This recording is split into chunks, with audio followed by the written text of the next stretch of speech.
Welcome to the 18th season of the Nitwits, a weekly roundtable discussion on the Penn State Nittany Lions.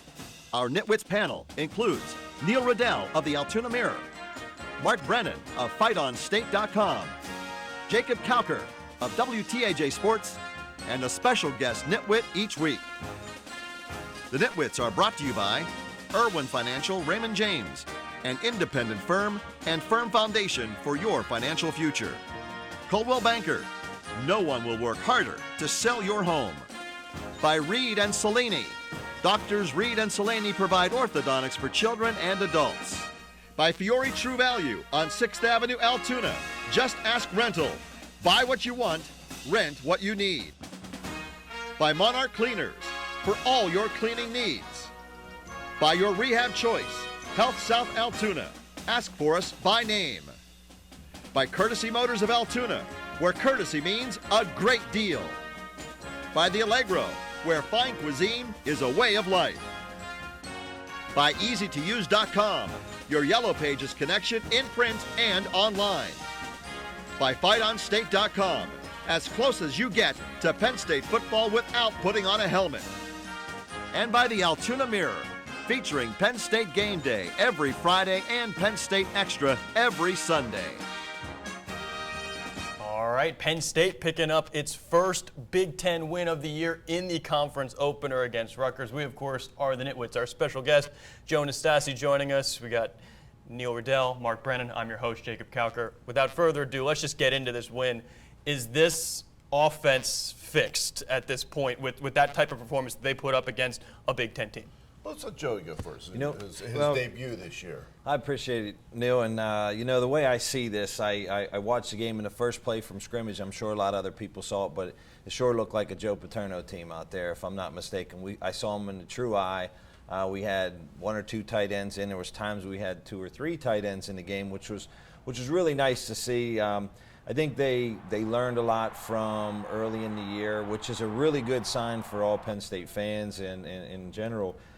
Getting the opportunity to see exactly the adjustments they made, and I was asked a lot during the Temple week, obviously, what's going on here, what do they have to do, and what I thought had to happen was, if you have a weaker offensive line, you got to go a lot of tight ends and try and run the ball and keep that defense off the field. If you got to grind them out, sometimes they're ugly, but that's what you got to do.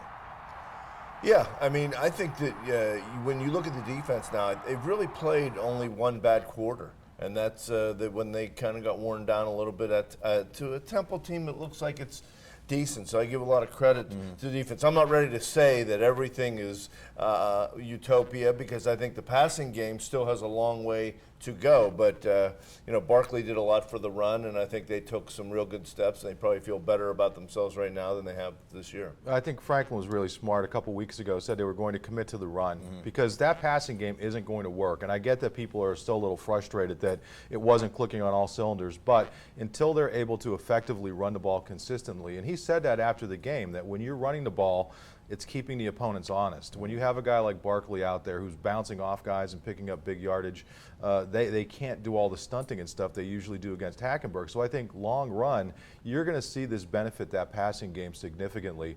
All that said, I do think you have to take into account the opponent. Listen, this was a really nice win for Penn State. But Rutgers obviously had so much going on. And I hate to be a wet blanket, but we wondered what was going to happen. Were they going to rally around each other, or were they going to kind of fall apart? They played hard, but it sure looked like that wasn't that good of a team. Do you think it's a negative to not have your head coach there? Well, for them, it sure looks that way, doesn't it? I mean, that was probably the one positive. Losing all their good players, though, is a different story. Yeah, that was exactly. And not to add to the wet blanketness, but it was a little rainy yesterday, so I'll add on nice. here. James Franklin said after the game that this was Rutgers, that they were the Big Ten's leading rush defense entering the game. Well, you played Norfolk State, and they played a Washington State team that threw the ball 66 times. So it's like you're not really going up against a team that faced a lot of good running backs, but Penn State sure looks like they've got a good one in Saquon Barkley. Another, I don't know if you can call it a breakout performance now because of what we saw in week 2, but almost 200 yards, 20 carries, 2 touchdowns. Kurt Warner got his start against Rutgers, I think, in 79 and 80. And his name on the broadcast, Millen, who was familiar obviously with Penn State over the years, was liking him to Kurt Warner and mentioning him with some big names. How do you compare him, Joe? You know, when I see him, really good. He has a good, quick, explosive step in there. He's really good as a back. He's someone that, maybe a little bit like a Blair Thomas kind of running back. He's strong. He's got a good lower body. What I saw a lot of him too is he doesn't have that straightaway speed, which is fine. But man, he's really good after contact. He just made a lot of plays on his own. I mean, if you see some of these plays that he made, they were blocked okay, but a lot of this was on him. Now, if you saw Lynch's run, I mean, obviously that just was the Red Sea opening up. But if you see and he's doing a good job as well, don't get me wrong, but this kid right here, now I see as a pretty good future with this. And again, this is going to help us out with the pass game. We're going to be able to run some two-man routes and be able to hopefully hit some verticals, because that's something to this point is disappointing right now. We haven't been able to take the lid off of anything yet because we haven't, number one, had time, or two, really had the design to get it downfield. Yeah, Barkley, you think about this kid, and it's really hard to compare him to another Penn State back, right, because, as Joe said, he's really shifty and moves well, but also gets these yards after contact. And I'm trying to remember who's done that. I mean, did Larry Johnson do it? Did Curtis Enos, a guy that you knew well, but he was more of a big power, 235-pounder. This guy is a very unique back. And the other cool thing is, after the game, Akeel Lynch, this has got to be a tricky balancing act for him.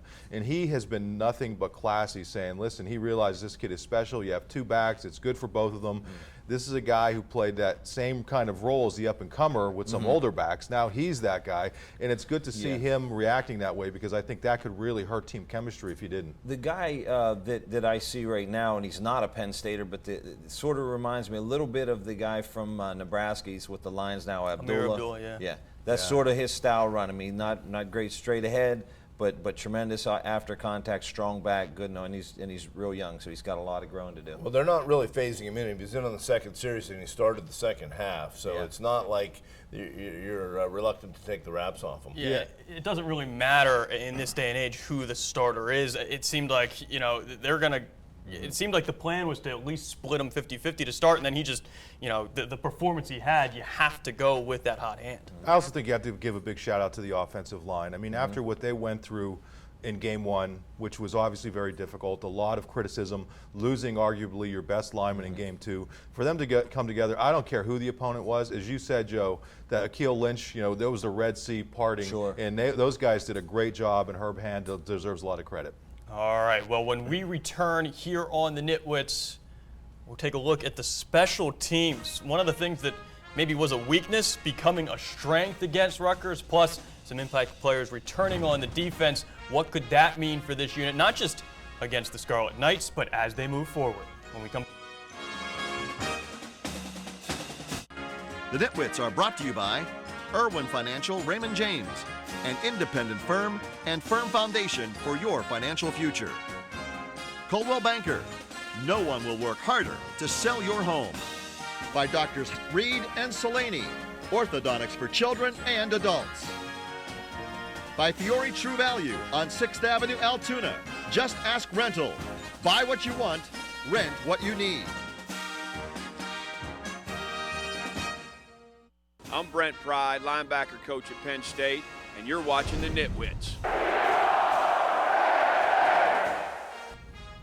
Well, thank you very much, sir. Let's talk some. Altoona's own Brent Pride. We always have to identify him that way, don't we? Well, he sings the State College guys' praises. Well, so does Joe Nastasi. So do I now. Yep, Joe that's claims correct. his Altoona roots too. Yeah, that's all. Hey, Our kids go to State High or State and College. my dad so still's coaching here, so I mean, what am I going to do here? All right, let's talk some special teams. I can't tell you how many times we heard throughout the week about Janarian Grant, Rutgers return man. One return, -1 yards total. How impressive was that, both the punting game and the kicking game? Yeah, I mean, they bring Chris Gula in his first start of the year, and to do what he was able to do was just absolutely amazing. He did a good job. Gula also pointed out after the game, which I thought was important, that his protection guys did a great job. They really brought some pressure against them, and then the Gunners got down there, and I mean, this kid basically kept Rutgers in the previous game, and they took him out, completely neutralized him. One of the best punting performances I've seen in a long time, especially given how much that unit has struggled the last year or so. Well, look at a couple of the special plays. Lucas getting in there, helped change the game early by saving, a touchback. Yep. Tompkins races up and makes a tough catch in traffic. Nick Scott, I'm wondering why he's bringing the opening kickoff out. He's 7 or 8 yards deep, and he gets 35 yards on it. So I like how they've been more aggressive and obviously more than just Gula. Yeah, the way they're covered. I know last week or 2 weeks ago, Coach got a lot of heat. Why was he playing better guys on special teams? But when you're playing ball like that, I mean, things can happen anytime. I know some coaches that really get after it on special teams, like they do at Virginia Tech, and they put their guys out there to make plays, and that's what you get. You're going to get some better coverage. The punter did a great job of giving a little bit of hang time, putting in positions where it was tough to return it. He kind of cornered him in a couple times, didn't give him a two-way go.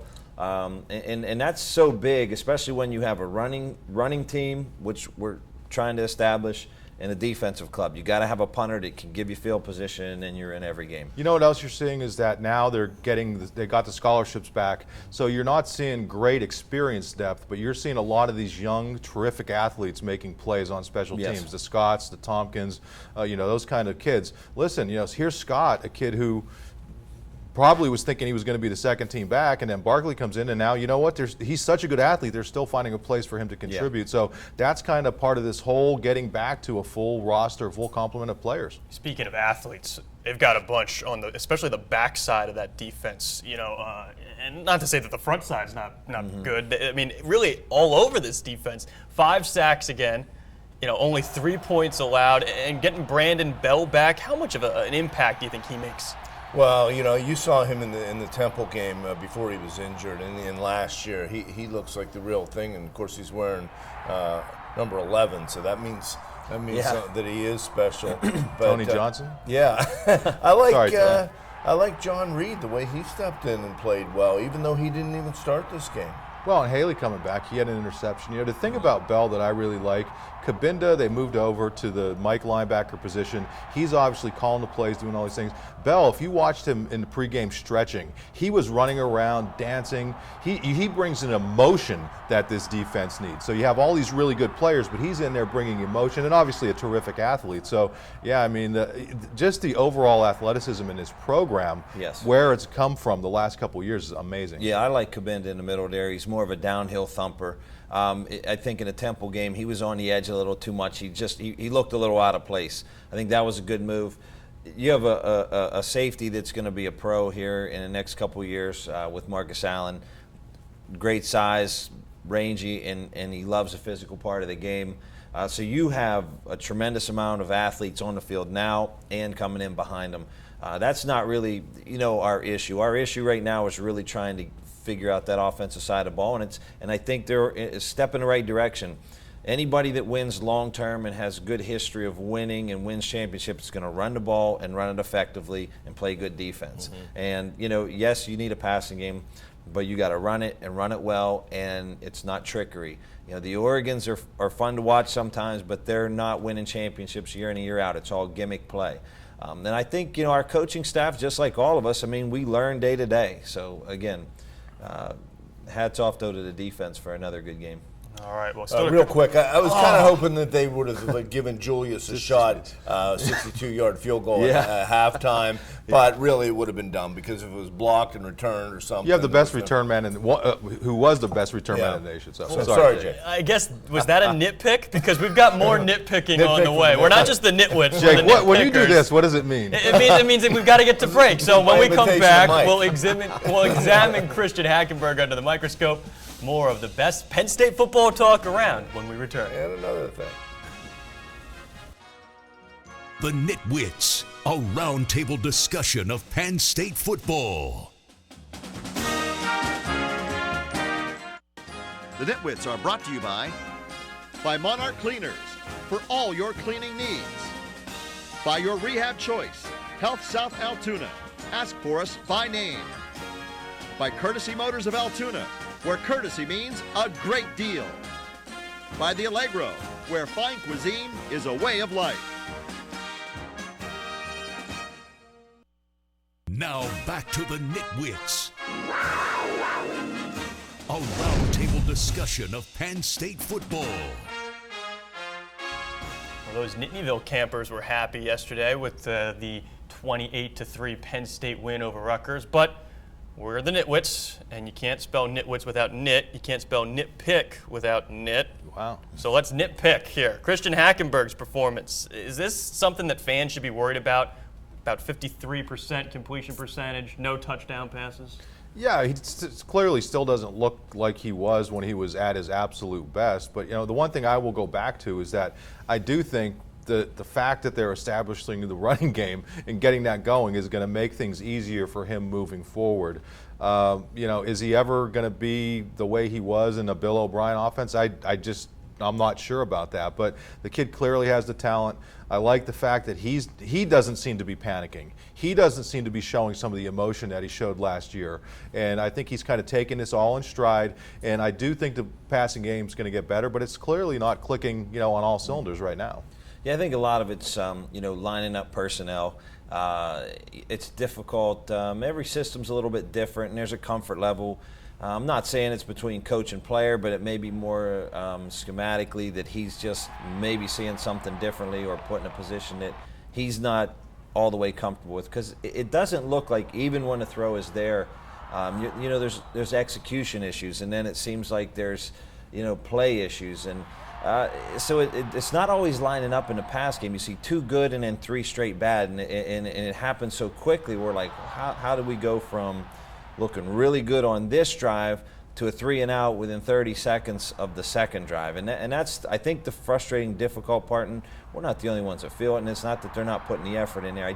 I don't think it's all lining up right now. And I think a lot has to do with scheme and personnel for Christian right now. It's fascinating what we're seeing here, because the blessing is the kid's gifts. The curse is he's being measured by his potential and his projections every day.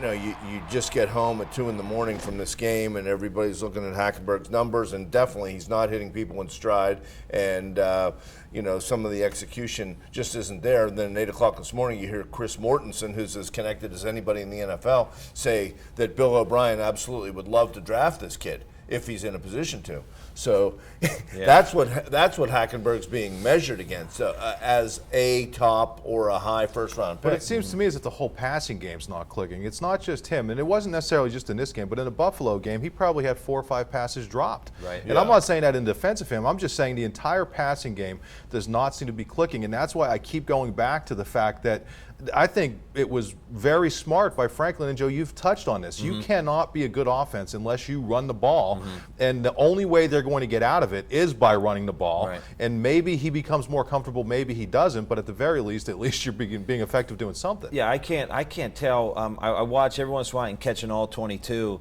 and see some of the routes, and I don't know if it's scheme, because these receivers we have are tremendous receivers. They really are, all of them. They're blocking well, too. Yeah, and they're big, and they're out there playing, and they can run, but sometimes I don't see the spacing. So again, when he's getting sacked, a lot of that is on the receivers as well. So, I just don't think everything's lining up right now. When it does, everyone's going to turn around and be happy about it. But, let's enjoy the process and work hard and see what we got coming up. And you talk about committing to the run game. One of the things we heard after the game is that he's checking out of some pass plays when he sees a good look for the run. And that's something where it doesn't show up in the box score. Right. James Franklin pointed that out after the game, and that's to Christian's credit.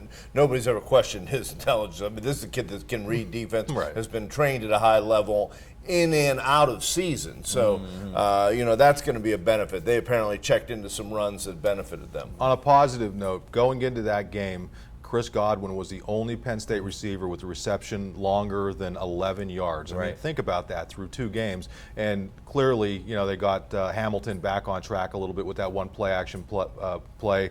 And so slowly but surely, but they're still not exactly where they need to be. All right, well, with a Big Ten win in the books, Penn State returns to non-conference play this week. San Diego State coming to Happy Valley. Get Montezuma, get Quetzalcoatl. The Aztecs are coming to town. Our predictions are ahead.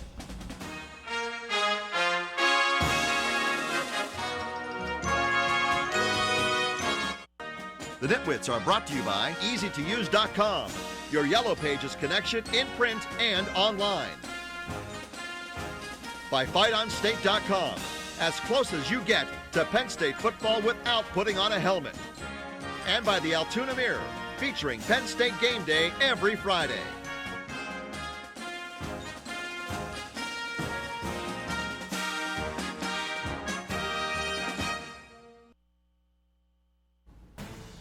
All right, it is everyone's favorite prediction time. San Diego State coming to Beaver Stadium Saturday. We will start with our guest. Joe, who you got? Hey, you know, those graphics look really good. You guys are really picking it up. I appreciate that. But here's what I see. This week, I think we're going to run this momentum train down here, and I see a big win here at Beaver Stadium. We got 3:30 kickoff. I'm going Penn State 41, San Diego State 17. Wow. All right, 41-17. I will go bold, and I will say that Penn State pitches a shutout. I've seen some of these San Diego State stats and scores, and against Cal, they only scored a touchdown. I think that Penn State pitches a shutout, but I don't know that the offense puts up 41 points. I'll go 28-0, Penn State with the win. Boy, these guys are making it tough on us. Per Lou Prado, I thought Chris Owens was in charge, but I'm going to say this could be, this team doesn't play any defense. They just lost to South Alabama. Everybody puts 30 on them. I'm going to say Penn State 31, but they can score, and San Diego State 14. I'll go Penn State 31, San Diego State 13, in honor of Lou Prado and Neil and the word squeeze. All right, well, speaking of Neil, I guess we should all bow down this week, because let's take a look at the nitwit of the week standings. I got penalized here. We had to go out of order because I got penalized last week. Lou Prado, Penn State football historian, called me out for going last as the nitwit of the week, so that's why I picked ahead of our current nitwit of the week, Neil. But that gives him 1 ball. I've got 1 ball. No winner. Still tied with us. Mark, step it up. Chair, Joe, represent this week. I'm telling you, we're gonna score a lot on these guys. All right. Well, best of luck to all of you with your nitwit of the week picks. We will see you next week here on the Nitwits.